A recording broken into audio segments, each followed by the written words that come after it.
नमस्कार दोस्तों। तो आप सभी का स्वागत है। विश्व योग दिवस की हार्दिक शुभकामनाएं। और हमारे साथ अभी यहाँ श्रीमान मेहरा जी हमारे साथ हैं, बलवंत सिंह मेहरा जी।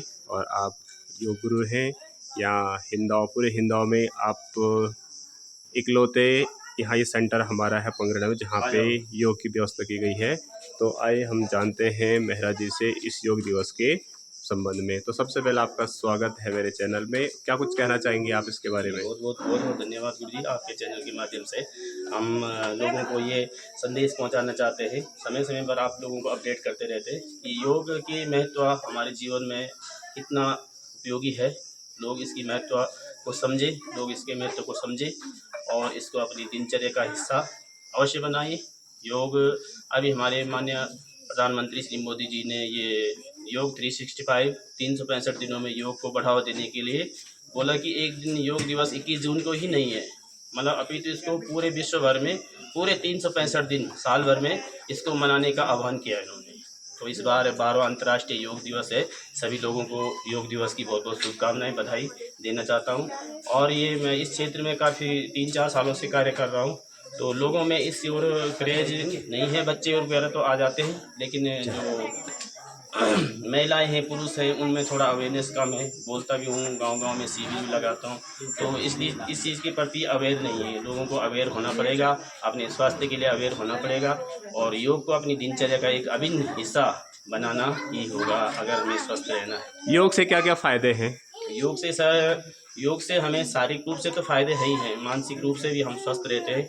हमारा मानसिक विकास होता है, बौद्धिक विकास होता है, शरीर में मजबूती प्रदान होती है, रोगों से लड़ने की शक्ति आती है शरीर में। योग से, विभिन्न आसनों से, प्राणायाम से शुगर बीमारियां दूर होती है, बीपी की समस्या दूर होती है, स्ट्रेस दूर होता है। योग करने से विभिन्न प्रकार के रोग दूर होते हैं योग को अपने कुछ आप दिनचर्या में। योगासन के नाम बताना चाहेंगे जो आसानी से कर सकते हैं लोग घर पे नॉर्मल? आसानी से जो हम रोज़ सामान्य प्रोटोकॉल में अंतर्गत कराते हैं, जैसे हमने सूक्ष्म व्यायाम वगैरह कराया है, उसमें हम जैसे दिनचर्या में शामिल करते हैं। जैसे भुजंगासन है कमर दर्द के लिए, जो हम जनरली सभी लोग कर सकते हैं। सभी को ज़्यादा समस्या रहती है कि कमर दर्द रहता है, तो उसके लिए भुजंगासन। कमर दर्द जैसे स्लिप डिस्क रहता है, साइटिका का रोग रहता है, तो उसमें कमर दर्द के लिए भुजंगासन, शलभासन वगैरह डेली रूटीन में। वज्रासन जैसे सभी कर सकते हैं, वज्रासन जिसको घुटनों की समस्या नहीं है, भोजन को पचाने में सहायक है वज्रासन और सभी के लिए अच्छा है। जैसे सूर्य नमस्कार है, सभी लोग कर सकते हैं अपनी उम्र के साथ। सूर्य नमस्कार तो इसका एक बड़ी श्रृंखला है सूर्य नमस्कार। इसमें तो सारे रोग दूर हो जाते हैं। सारा योग का निचोड़ इसी में है, 12 स्टेप के साथ, 12 मंत्रों के साथ। इसमें संपूर्ण बॉडी का व्यायाम है, पूरे शरीर का व्यायाम है। अच्छा, योग हम कब कब कर सकते हैं? कि इसका कुछ टाइम लिमिट है कि उस टाइम करना है? योग सर, हम सुबह शाम ही योग का सबसे बेटर समय रहता है। सबसे बढ़िया तो सुबह रहता है, ब्रह्म मुहूर्त में 5 से 6 बजे का टाइम। वैसे तो 4 बजे बताया गया है, 4 बजे कौन करता है, 4 बजे कौन उठता है, लेकिन 5 से 6 बजे, 6 से 7 भी चलेगा मॉर्निंग में, अर्ली मॉर्निंग में 6 से 7 भी बैठ मतलब जाएगा। हाँ, सूर्योदय से पहले पहले सूर्योदय से बेटर। पहले, सूर्योदय से 1.5 घंटे पहले, यानी कि 6 बजे तक सूर्य आ जाता है। 5 बजे, 5 से 6 बजे 1 घंटा हम अपने शरीर के लिए निकालें तो सबसे बढ़िया रहेगा हमारे लिए। अच्छा, अब जैसे बहुत सारे जो ये योगासन है तो खाली पेट होते हैं, ऐसा कोई योगासन है जो हम खा के मतलब खाने के बाद कर सकते हैं? एकमात्र आसन है जो मैंने अभी आपको बताया है, वज्रासन है। एकमात्र आसन है जो हम खाने के बाद कर सकते हैं, भोजन को पचाने में सहायक है। क्या आप थोड़ा बता सकते हैं वज्रासन किस तरह से होता है? हल्का सा, ज़्यादा नहीं। वज्रासन, हम ऐसे बैठे घुटनों के बल, और हमने अपने घुटने इस प्रकार से पहन के दोनों हाथ ऐसे कमर गर्दन को सीधा करा। ये वज्रासन की पोजीशन है। ये कितनी देर तक इसमें इस पोजीशन में जितनी देर हम आरामदायक स्थिति में बैठ सकते हैं, कंफर्टेबल होकर बैठ सकते हैं, 10 मिनट 15 मिनट हम कर सकते हैं इसमें। अच्छा, ये खाना खाने के बाद कर सकते हैं तो हाँ, इससे फ़ायदा क्या है? इससे सर, एक तो हमारा मेरुदंड लचीला रहता है, हमारी कमर का दर्द भी ठीक होता है। नंबर 2, भोजन को पचाने में सहायक है।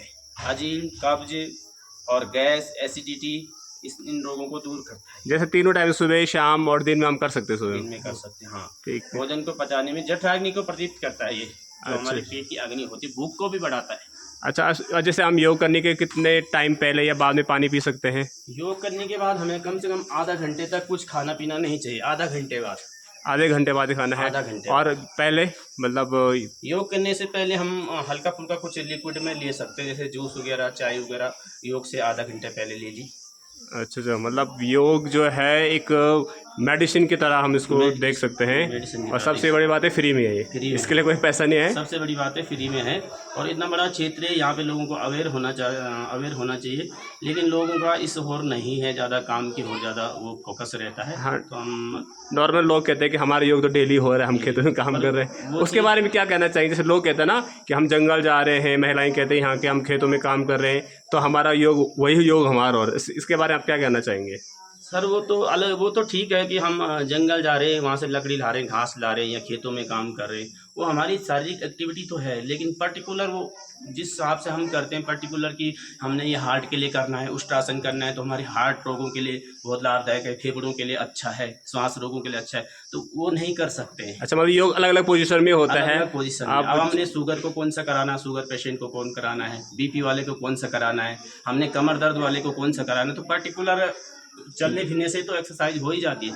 लेकिन पर्टिकुलर वो चीज़ नहीं है जो हम बैठ के कर सकते हैं 1 घंटे, किसी के गाइडेंस में कर सकते हैं, वो चीज़ अलग है। अच्छा, मतलब खेतों में काम करना, जंगल आना जाना, एक तरह से एक तो एक्सरसाइज होगी, लेकिन योग नहीं है ये। योग नहीं है, योग अलग चीज़ होती है, उसकी योग एक अलग विशेष मुद्रा होती है उसकी। विशेष मुद्रा होती है, आसन होते हैं। जी जी और जी उसके प्राणायाम की अलग अलग मुद्राएं होती है। जी। प्राणायाम है, प्राण जैसे प्राणायाम है, तो हम प्राणायाम 2 शब्दों से मिलकर बनाए हैं, प्राण और आयाम। प्राण का मतलब होता है हमारी जीवनी शक्ति, वाइटल फोर्स, जो हम अपनी जीवनी शक्ति को बढ़ा रहे हैं। और आयाम का मतलब होता है उसको देना, बढ़ाना। हम अपनी जीवनी शक्ति को बढ़ा रहे हैं, फेफड़ों की कार्य क्षमता को बढ़ा रहे हैं, अपनी फेफड़ों की कैपेसिटी को बढ़ा रहे हैं। जैसे श्वास रोगों के लिए प्राणायाम सबसे अच्छा बताया गया है। जी। और ब्लड को शुद्ध करता है, जैसे हम कपालभाति प्राणायाम करते हैं, रक्त को शुद्ध करता है, कफ दोषों को दूर करता है, जैसे वात पित्त कफ त्रिदोष हमारे शरीर में रहते हैं, तो उसको हम उनका समन करते हैं। अच्छा, एक चीज़ मैं कहना चाहूँगा, जैसे आप मतलब आपकी जो योग की कला है, इसको दूर दूर तक लोगों तक पहुँचाने के, अगर मुझे ऐसा लग रहा है कि आप एक यूट्यूब चैनल बना लीजिए, और इसमें आप देख लें, आपको जैसे आप तो योगा में एक्सपर्ट हैं, तो जैसे डेली एक एक या दो दो आपने वीडियो बना के और यूट्यूब में डाल दी, तो सबको फ़ायदा हो जाएगा। कैसा हो सकता है? सब वो भी ठीक है सर, वो चीज़ हाँ, क्योंकि आपके पास एक कला है, और इस कला को दूर दूर तक पहुंचाने का आप सबसे बड़ा माध्यम है आज सोशल मीडिया, यूट्यूब। तो आप लोग, मैं चाहूँगा ज़रूर आप इस पे सोचिए और अपना एक चैनल बनाइए, और इस पे आप योगा के फ़ायदे और इसमें अलग अलग पोजीशन कब करना चाहिए, इसके महत्व के बारे में एक, ताकि सभी लोगों को पता चले।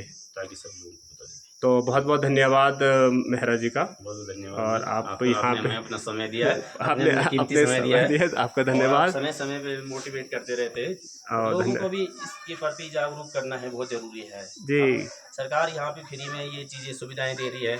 अब लोगों को बड़े शहरों में, जैसे मेट्रो सिटी में, लोगों को पैसे दे के योग करना पड़ता है, बड़ा सेंटर ज्वाइन करने पड़ते हैं, तो काफ़ी पैसे देने पड़ते हैं, वहाँ पे एक्सपेंसिव होता है वहाँ पे ना। और तो हम लोग जैसे घर पे हम सिखाने, हमने भी किया है प्राइवेट में, दिल्ली जैसे शहरों में, गुड़गांव, हरियाणा, नोएडा, दिल्ली NCR में, हम एक घर पे जाने की 10-10, 15-15 हज़ार रुपये लेते थे, एक ट्यूशन कराने की, एक होम ट्यूशन कराने की, और सेंटर पे कराने की 2 से 2.5 हज़ार रुपये फीस लेते थे। और यहाँ तो फ्री में मिल रहा है हमें, यहाँ पे फ्री में लोगों को मिल रहा है, फिर भी ये सुविधाएं लोग नहीं समझ पा रहे, नहीं उठा पा रहे। तो ये ठीक है, तो ज़रूर यहाँ लोगों को हम अवेयर करने की कोशिश करेंगे कि इसका ज़रूर फ़ायदा उठाएं। तो बहुत बहुत धन्यवाद मेहरा जी, आपका धन्यवाद। तो ये थे हमारे साथ मेहरा जी, और ये पंगराना आयुर्वेदिक अस्पताल यहाँ पे। तो आज विश्व योग दिवस का पूरा हो गए यहाँ पे कार्यक्रम, तो आप लोग ज़रूर इसका फ़ायदा उठाएं। जैसे हम लोग कहते हैं कि हम खेती बाड़ी में काम कर रहे हैं, जंगल जा रहे हैं, तो हमारा योग वही हो रहा है, लेकिन वो चीज़ अलग है, एक तरह से एक्सरसाइज कह सकते हैं, लेकिन योग नहीं है। योग एक विशेष तरह की एक मुद्रा होती है, उसको हम कर सकते हैं। तो आप लोग ज़रूर इसका फ़ायदा उठाने की कोशिश करें। जय हिंद, जय भारत, जय उत्तराखंड, जय माता।